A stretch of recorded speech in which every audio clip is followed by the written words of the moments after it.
Good morning, Doc. Good morning to you. How are you? I'm doing fine. Considering the circumstances, I'm doing quite fine, thank you. You look very tired. I can imagine how hard you're working. How are you Well, feeling? it's not just about me working hard, it's all of us working hard, actually. It's a team, so everybody is playing his or her part to ensure that the, the operation here at the COVID complex facility is a success. So it's not about me, it's never about me, it's about the team. So the team is working hard. So we are all working hard to achieve one purpose, and that is to ensure that the patients who are at the facility who are COVID-19 positive get the best possible care, and that they live in one piece after their long stay with us. Tell us about life inside the COVID hospital.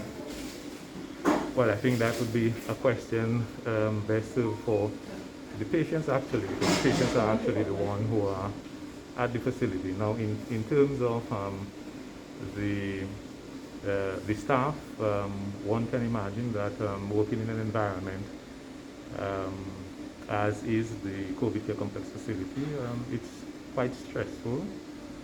That is expected, but we are all professionals, and we have learned throughout the course of our career how to deal with stress levels. So yes, it's challenging, it's demanding, but there are ways and means of coping with your stress, and because you're not alone, there's always a shoulder that one can lean on to ensure that you can escape from time to time, but ensuring that you get back to the task, and that is caring for your patients.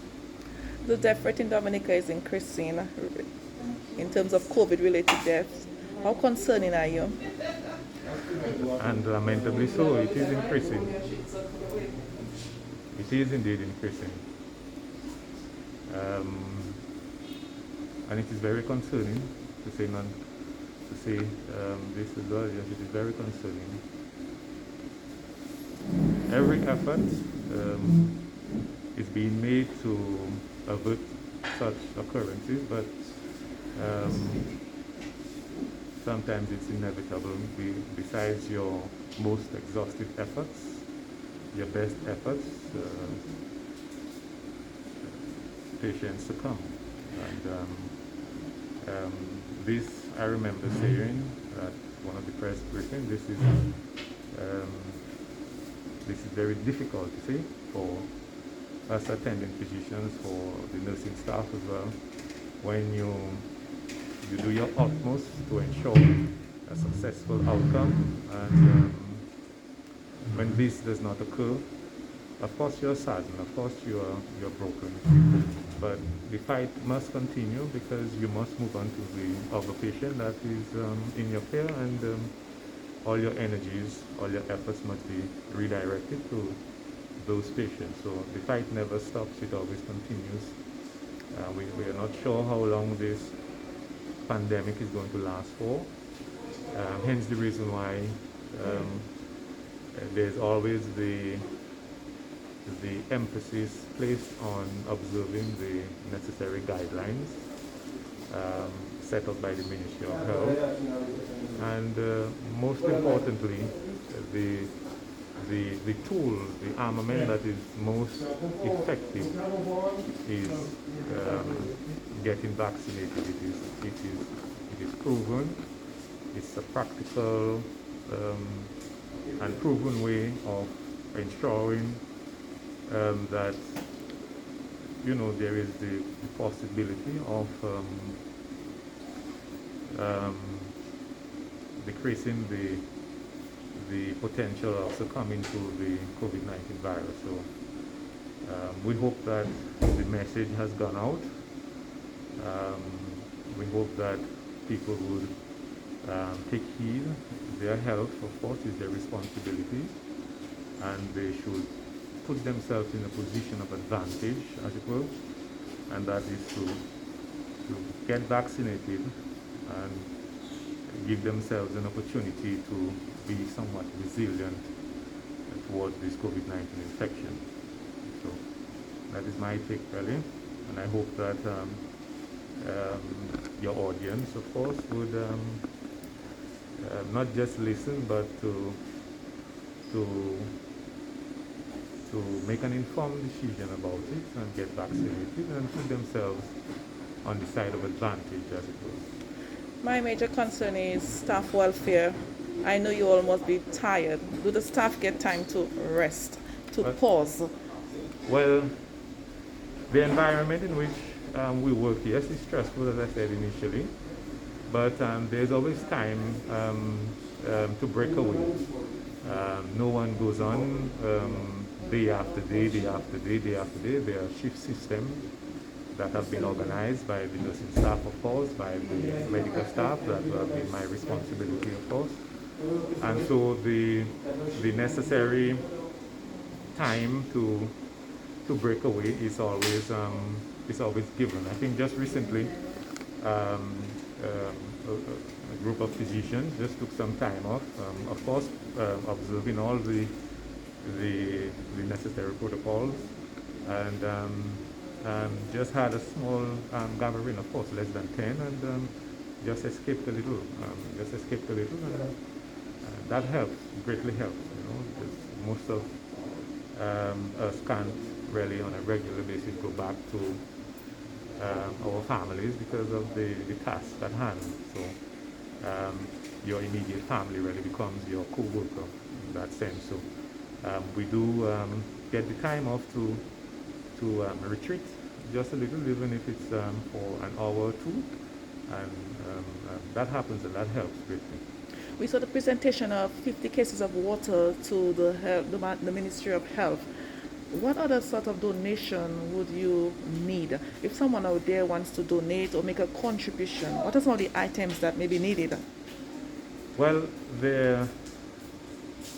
of course, if you're not going to ask somebody to, you try not to be too forward, rather, in telling them, if somebody wants to make a donation on behalf of their institution, on behalf of the company, like the good pastor has done, then all donations really, once they can be applied, used, once they are items that would serve a particular function, then yes, we would gladly accept such. There are certain, yes, items, certain goods that are essential, that may need some sort of replenishment, and but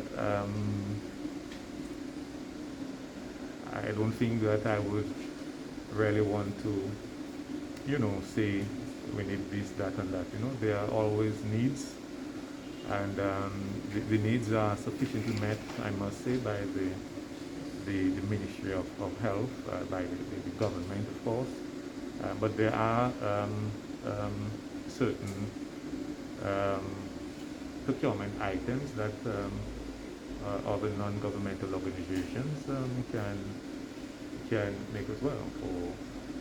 Example was the example of the gentleman who graciously donated the 50 cartons of alkaline water. There are other items that can be donated as well.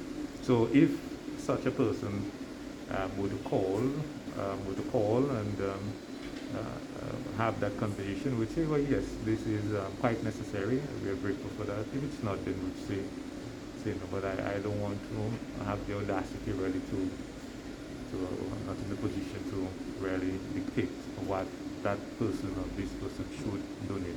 Have them make such a presentation to the relevant personnel, and then we can say, well, yes, this is needed. No, that we don't need in that sense. You follow? So on behalf of Emonews, we want to commend the health team, your team, for doing an excellent job. Continue to work hard, and wish you guys all the best. Do you have any final comments? Well, that is most kind of you, and thank you for the opportunity. I do want to say also that I'm not sure if my other colleagues might be listening in or tuned in, but I am quite pleased and happy